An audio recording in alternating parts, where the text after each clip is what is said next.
할렐루야. 자, 우리 하나님께 늘 찬양하며 살아가는 하나님의 사람들이 다 되시기를 간절히 바랍니다. 여러분들 아마 잘 아시리라 생각을 해요. 하덕규라고 하는 가수가 부른 가시나무새, 이 노래 아시지요? 노랫말이 이렇습니다. 내 속엔 내가 너무도 많아 당신의 쉴 곳 없네. 내 속엔 헛된 바램들로 당신의 편할 곳 없네. 내 속엔 내가 어쩔 수 없는 어둠, 당신의 쉴 자리를 뺏고, 내 속엔 내가 이길 수 없는 슬픔, 무성한 가시나무 숲 같네. 바람만 불면 그 메마른 가지 서로 부대끼며 울어대고, 쉴 곳을 찾아 지쳐 날아온 어린 새들도 가시에 찔려 날아가고, 바람만 불면 외롭고 또 괴로워 슬픈 노래를 부르던 날이 많았는데, 내 속엔 내가 너무도 많아 당신의 쉴 곳 없네. 여러분, 참 이 노래는 언제 들어도 우리의 마음을 참 뭉클하게 만드는 그런 좋은 노래입니다. 근데 이 노래를 하덕규 씨만 부른 게 아니라 참 많은 가수들이 불렀어요. 그런데 제가 그 다른 가수들이 부르는 노래를 들으면은 그런 생각이 들어요. 야, 참 노래 잘한다. 정말 어쩜 저렇게 노래를 잘하지? 그런데 두 번째 들으면은 뭔가 모르게 그 노래가 좀 맛이 없고 그 담백함을 잃어버리고 뭐 그런 그 실증을 느끼게 되더라고요. 그게 제가 이 노래를 들으면서 그런 생각을 가졌습니다. 이게 적절한 비유인지는 모르겠는데 우리의 기도가 이와 비슷하지 않을까라고 하는 그런 그 생각을 갖습니다. 여러분, 내면 깊은 곳에서 울려나는 진솔한 자기 고백, 그리고 그 반응을 담고 부르는 노래하고 자신의 화려함, 또 혹은 자신의 기교를 자랑하는 그 노래하고는 정말 확연하게 다르다 하는 생각을 갖게 되는 거지요. 여러분, 기도가 무엇일까요? 우리는 기도를 하면서 신앙생활을 합니다. 여러분, 기도는 엄청난 모험입니다.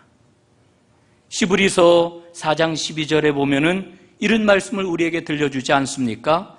혼과 영과 관절과 골수를 찔러 쪼개기까지 하며 마음의 생각과 뜻을 감찰하시느니라. 이게 하나님의 말씀이라고 이렇게 우리에게 일러주어요. 그런데 이 살아계신 하나님의 말씀 앞에 인간의 언어를 나란히 놓는 일, 이게 바로 기도입니다. 그러니까 기도가 얼마나 엄청난 일인지 몰라요. 여러분, 근데 우리는 하나님의 조건이 아니라 나 자신의 조건에 맞는 삶을 살아가기를 날마다 원합니다. 그래서 우리는 이렇게 기도를 하지요. 하나님, 나에게 건강과 힘을 주십시오. 그래서 성공적인 삶을 사는데 지장이 없게 해주십시오. 하나님, 나에게 부귀함을 주십시오. 그래서 행복한 삶을 살게 해주십시오.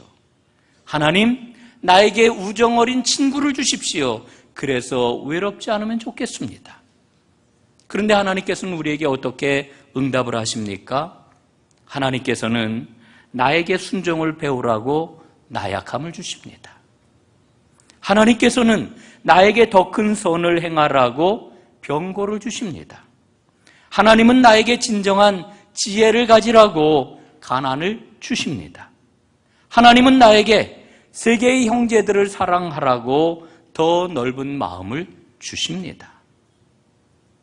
여러분, 어떻습니까? 기도는요, 우리가 원하지 아니하는 곳으로 우리를 이끌어갑니다. 기도는 우리로 하여금 하나님의 모험을 감행하도록 우리를 몰아 세우는 겁니다. 그러니까 우리가 계획했던 것, 우리가 생각했던 것, 그것과는 전혀 다른 차원의 삶으로 기도는 우리를 이끌고 갑니다. 여러분, 그래서 수많은 우리 기독교 역사에서 보면은 신앙의 대가들, 혹은 대영성가들은 기도에 대해서 두려움을 가졌고 신중함을 가졌던 겁니다. 그런데 오늘 죄송한 이야기지만 우리는 기도에 대한 이런 두려움을 상실해버리고 말았습니다. 여러분 왜 그럴까요? 너무나 많은 기도가 무기력합니다. 그 힘을 상실했습니다. 그래서 기도는 매우 진부한 일이 되어버리고 말았습니다. 뿐만 아니라 기도는 너무나도 이기적인 자기 욕심을 채우는 종교 행위로 전락하기도 했습니다. 여러분 어떻게 하면은 이 진부해진 기도, 이기적인 기도, 이런 기도로부터 기도의 본래의 능력을 회복할 수 있을까요? 저는 그 길은 오직 하나, 하나님의 말씀으로 돌아가는 거라고 생각합니다. 오늘 저는 기도에 대해서 구조적인 접근을 하려고 합니다. 성경에서 일러주고 있는 기도가 무엇인지 그 기도를 살펴보고 그 기도를 꽉 잡으려고 합니다. 여러분, 그래서 오늘 저는 시편은 깊은 기도의 책이다 라고 하는 것을 강조하려고 합니다. 여러분, 시편은 기도의 책입니다. 제가 이렇게 이야기를 하면은 아니 시편이 왜 기도의 책입니까? 시편에 보면은 여러 찬양이 많이 나오고 시편에 보면은 여러 그러한 그 의식들도 많이 나오고 그러는데 왜 시편이 기도의 책이냐 이런 의문을 여러분 가지실지 모릅니다. 여러분 그 의문이 정당합니다. 그 의문을 가지고 오늘 저의 설교의 귀를 기울여 주시기를 바랍니다. 그럴 때 우리는 하나님의 큰 은혜를 함께 맛볼 수 있을 것입니다. 먼저 우리 기도의 외형을 한번 살펴보았으면 좋겠습니다. 우리는 흔히 기도를 시작하는 언어라고 생각을 하지요. 그래서 여러분 하루를 시작하면서 어떻게 기도를 합니까? 하나님, 또 하루가 시작이 됩니다. 복 내려 주옵소서. 혹은 공동체 행사를 가질 때에도 먼저 기도부터 합니다. 또 모임을 시작하기 전에 우리가 뭐라고 이야기를 합니까? 잠깐 기도하십시다. 이렇게 이야기를 합니다. 그래서 기도는 마치 회의를 할 때 의제의 첫 번째 항목처럼 늘 자리를 잡고 있는 것을 우리가 보게 되지요. 이런 모든 것들을 통해 가지고 기도는 모든 일의 첫 번째 언어로구나 이런 생각들을 우리는 갖게 되는 겁니다. 여러분, 그런데 기도에 대해서 갖고 있는 이와 같은 생각이 정말 적절한 걸까요? 옳은 걸까요? 여러분 어떻게 생각을 하십니까? 여러분 아닙니다. 기도는 결코 첫 번째 말이 아닙니다. 기도는 두 번째 말이 되어야 합니다. 첫 번째는 하나님의 말씀입니다. 기도란 뭐냐? 하나님에 대해서 응답하는 언어, 이게 바로 기도입니다. 여러분, 이 말은 기도가 연설이 아니라 응답이라고 하는 사실을 생각을 하면은 보다 더 분명해지는 거지요. 우리는 이런 생각들을 많이 가져요. 기도를 안 하는 것보다 기왕이면은 기도를 하는 게 좀 낫지 않을까? 예? 많은 사람들이 이런 생각을 해요.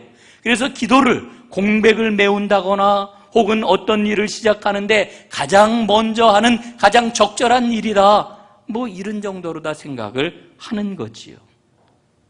그래서 사람들은 실제로 일은 내가 하지만 이왕이면은 기도로 시작을 하고 이왕이면은 기도로 뒷받침이 되면은 이거 참 좋겠다 이렇게 생각하는 사람들이 얼마나 많습니까?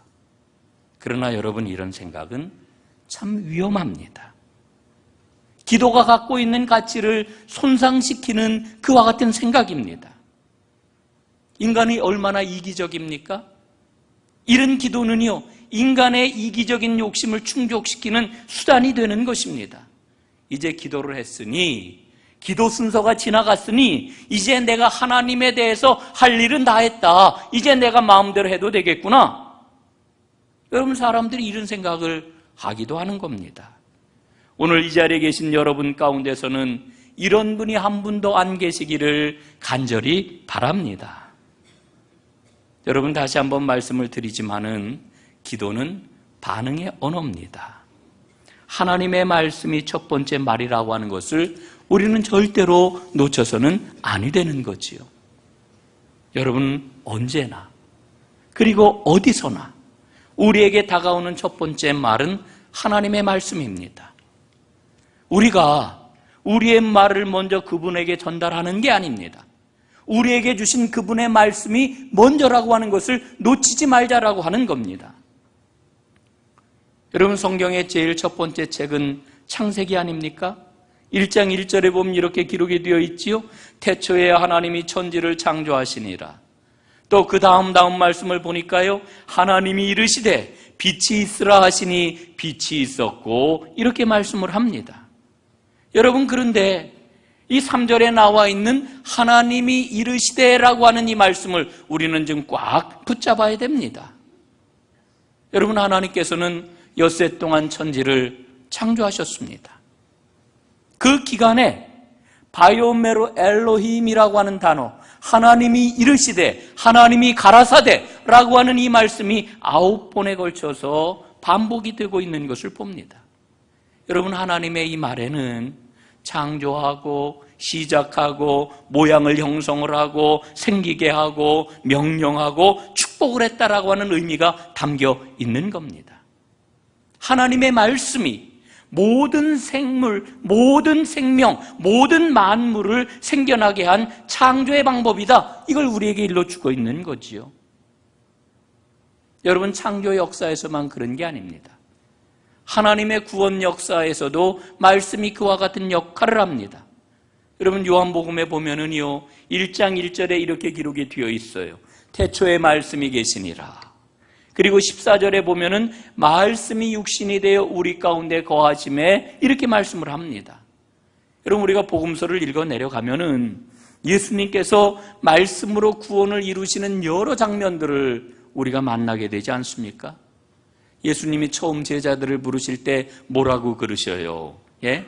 예수께서 이르시되 나를 따라오너라, 내가 너희로 사람을 낚는 어부가 되게 하리라. 말씀으로 제자들을 부르셨어요. 여러분, 또 예수님께서는 귀신들을 말씀으로 쫓아내시고 꾸짖으시고, 그리고 혼돈을 이제 바로 잡으셨던 것을 봅니다.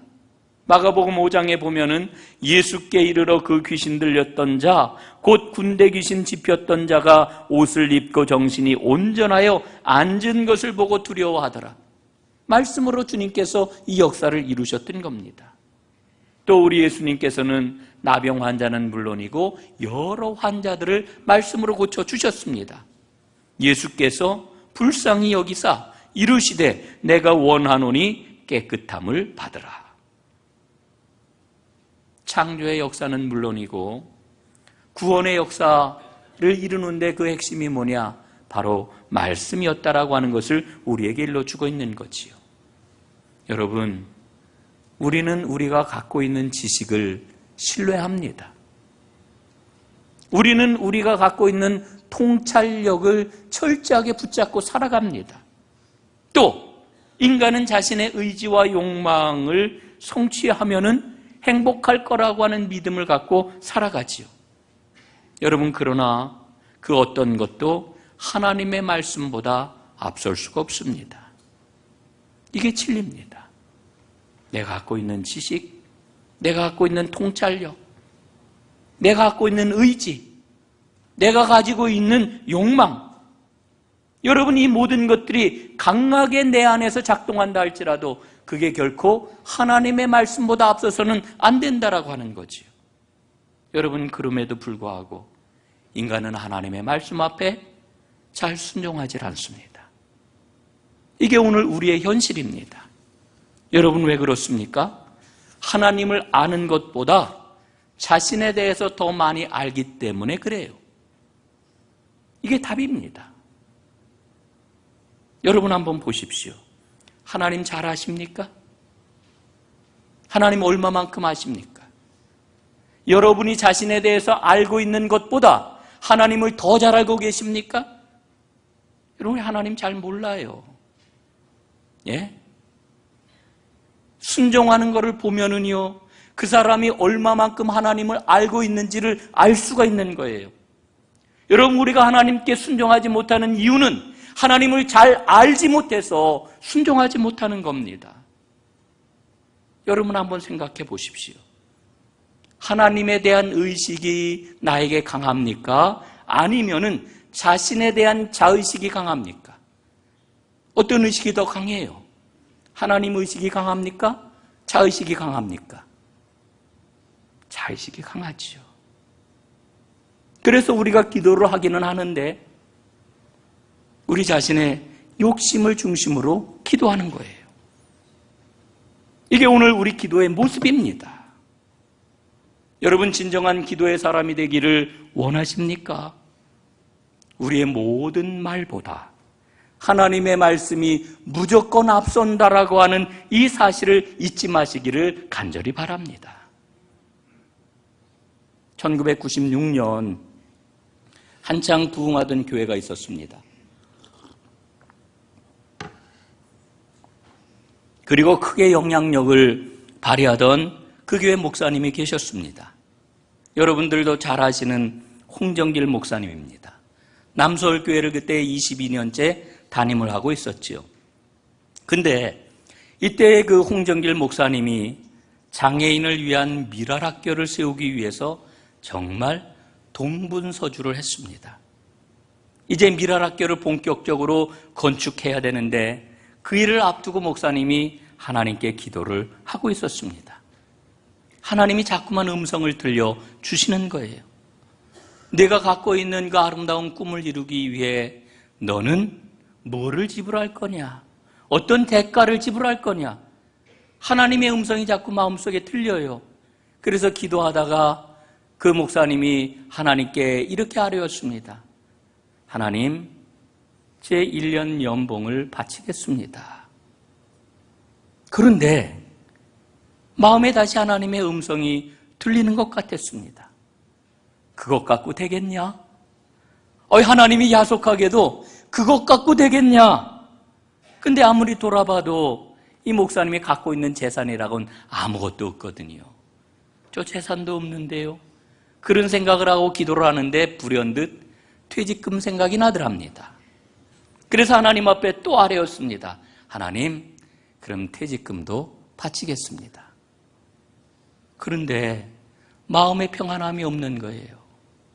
마음의 평안함이 없어요. 그래서 그 문제를 놓고 일주일 동안 계속해서 기도를 합니다. 기도를 하고 또 기도를 하고, 그런데 일주일쯤 되었을 때에 그의 마음속에 이런 생각이 들었습니다. 알겠습니다, 하나님. 제가 남서울교회를 떠나겠습니다. 그리고 오로지 미랄학교에 전념을 하겠습니다. 홍정길 목사님의 간증입니다. 여러분, 기도는 하나님께 순종하는 겁니다.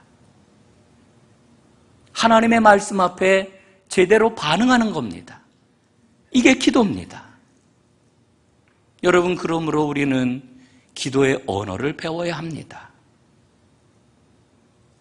어린이들이 말을 배우는 걸 한번 보세요. 참 너무너무 예쁘잖아요? 참 놀랍잖아요? 그런데 그 아이들을 보면서 우리는 깨달아요. 말을 배우는 거는 먼저 들어야 하는 거구나. 들려지는 거구나. 예? 여러분, 말은 들음으로써 배우는 겁니다. 그래서 우리가 흔히 영어를 배울 때 그러잖아요. 영어가 들리기 시작하면은 영어가 되는 거다. 여러분, 이건 진리잖아요. 정말 그렇습니다. 여러분, 사람은 태어나는 그 순간부터 언어의 바다에 빠집니다. 수많은 단어를 듣고 수많은 문장들을 만나게 되지요. 말이 펼쳐지는 세세한 상황들을 계속해서 보고 듣습니다. 그리고 거기에서 다음 말이 어떻게 나오는지를 경험을 합니다. 그런 과정을 통해 가지고 무수한 말 가운데서 자기에게 다가오는 말을 붙잡고 반응을 하지요. 이게 바로 말을 배우는 겁니다. 그래서 어린아이가 처음 말을 하게 돼요. 처음 말이 뭡니까? 엄마, 엄마, 이러다가 엄마라고 그러잖아요. 여러분, 두 번째 말이 뭔지 아십니까? 맘마. 세 번째 말이 뭔지 아세요? 아빠. 이 남자들은 참 서글퍼요. 별거 아닙니다. 예? 밀려가지고 애들한테 세 번째쯤 언급되는 게 아빠래요. 예. 여러분, 그런데 아이들이 말하는 걸 보면은요, 엄마, 맘마, 아빠. 객관적으로 보면은 참 유치하잖아요. 그걸 뭘 말이라고 그럴 수 있어요? 그런데 여러분, 거기에서부터 놀라운 말의 역사가 시작이 되는 거예요. 여러분, 기도도 마찬가지입니다. 기도는요, 우리에게 다가오는 최상의 존재인 하나님의 말씀에 대한 반응, 그 반응의 말이 기도인 겁니다. 우리는 수많은 하나님의 말씀을 듣잖아요. 우리는 수없이 하나님의 말씀을 접하잖아요. 그 말씀의 바다에서 내가 건져 올려 하나님 앞에 응답하는 것, 이게 바로 기도라고 하는 겁니다. 여러분, 그렇기 때문에 말씀과 떨어진 기도는 있을 수가 없는 거예요. 말씀 붙잡고 기도하는 진정한 기도의 사람들이 다 되시기를 주님의 이름으로 축복합니다. 이제 여러분들과 오늘 본론이면서 마지막 마무리 말씀을 드리려고 합니다. 그게 뭐냐? 시편은 기도의 책이다라고 하는 겁니다. 시편은 기도의 책입니다. 이스라엘은 시편을 통해서 기도를 배웠습니다. 여러분, 시편이 모두 몇 개의 시로 되어 있는지 아시죠? 150개. 그래서 오늘 우리가 읽은 맨 마지막 시가 150편입니다. 그런데 이 150개의 시편을 성경 기자들은 어떻게 했느냐? 5권으로 구분해 놓았어요. 여러분, 성경을 보시면은 성경에 표제가 어떻게 달려 있습니까? 시편 제1권, 제2권 이렇게 해가지고 5권까지 나누어져 있는 것을 우리가 보게 되지요. 여러분, 왜 이렇게 편집을 해놨을까요? 그 이유는 성경의 처음 5권 모세 오경과 조화를 이루기 위해서 이와 같이 5권으로 편집해 놓은 겁니다. 여러분, 히브리인들은 구약 성경을 크게 3부분으로 나누어서 생각을 했는데 그 첫 번째 부분이 뭐냐 하면은 모세 오경입니다. 예? 창세기, 출애굽기, 레위기, 민수기, 신명기, 이 5권의 책을 모세 오경이라고 그래요. 이걸 히브리 말로는 토라라고 이렇게 이야기를 합니다. 이 토라라고 하는 말은 하나님이 친히 주신 말씀이라고 하는 고백이 그 안에 담겨 있는 거예요. 그 다음에 두 번째 책이 있는데 두 번째 부분은 선지서입니다. 히브리 사람들은 선지서를 역사서와 그 다음에 선지자들이 선포했던 그 말씀들을 다 망라해가지고 선지서라고 이렇게 이야기를 합니다.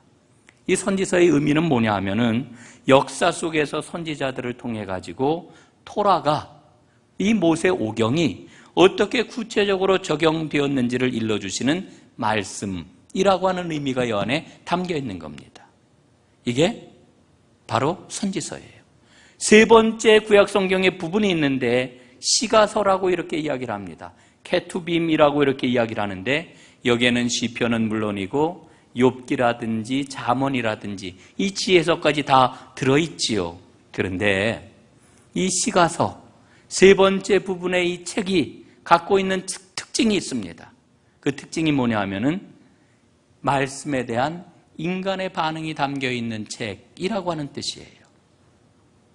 모세오경을 듣고 그리고 선지서를 통해서 경험한 그 하나님 말씀에 대한 인간의 반응을 기록한 책, 이게 바로 시가서라고 하는 거지요. 여러분, 인간이 그 말씀 앞에 반응한 그 내용이 무엇입니까? 그 반응이 바로 기도라고 하는 거예요. 예, 기도. 하나님께서 토라를 주셨고 하나님께서 선지서를 주셨고 그 말씀들을 역사 속에서 생활 속에서 경험하면서 하나님 앞에 이스라엘 백성들이 반응을 보였는데 그 반응이 바로 시편이고 그 반응이 바로 기도라고 하는 이야기입니다. 여러분, 그렇기 때문에 기도하는 사람은 어떤 사람이냐? 하나님께서 선포하시는 말씀에 응답을 제대로 하는 사람, 이게 성경적인 의미의 기도하는 사람입니다. 여러분들이 모두 진정한 기도자가 되기를 주님의 이름으로 축복합니다. 여러분, 그래서 우리가 이 시편의 말씀을 읽으면 읽을수록 하나님 앞에 바르게 응답하는 법을 배우게 되는 겁니다. 아유, 난 내 간청하는 것을 하나님 앞에 다 기도했으니까 됐다. 이렇게 기도하는 말로 시작을 했으니 그러면 됐다. 여러분들께 기도에 대해서 오해하지 않게 된다라고 하는 거지요. 시편에 보면은 모든 종류의 기도가 들어있는 것을 봅니다.